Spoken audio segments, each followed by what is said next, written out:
Praise the lord. ఈరోజు దేవునికి వాగ్దానం. యెహోవా కన్నులు ప్రతి స్థలము మీద నుండును, చెడ్డవారిని మంచివారిని అవి చూచుచుండును. సామెతల గ్రంథం 15వ అధ్యాయం 3వ వచనం. ప్రియులారా, ఆయన కంటికి కనబడని సృష్టము ఈ లోకంలో ఏదీ లేదు.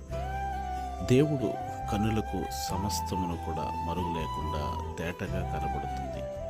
ఆయన కన్నులు ప్రతి స్థలం మీద కూడా ఉన్నాయి. ఆయన సర్వాంతరయామి అయి ఉన్నాడు. ఆయన మంచివారిని చెడ్డవారిని ఆయన చూస్తూ ఉన్న దేవుడు. మనము ఆరాధించే దేవాతి దేవుడు జీవము కలిగిన వాడు. ఆయన చూచువాడు, మాట్లాడువారు. ఆయనలో జీవముంది. ఆయన మృతుడయ్యారు కానీ ఆయన సజీవుడై యుగయుగములు కూడా జీవించుచున్న దేవుడు కనుక ఆయన చూస్తూ ఉన్నారన్న భయముతో మనం బ్రతుకుదాం. మీకు ప్రార్థించే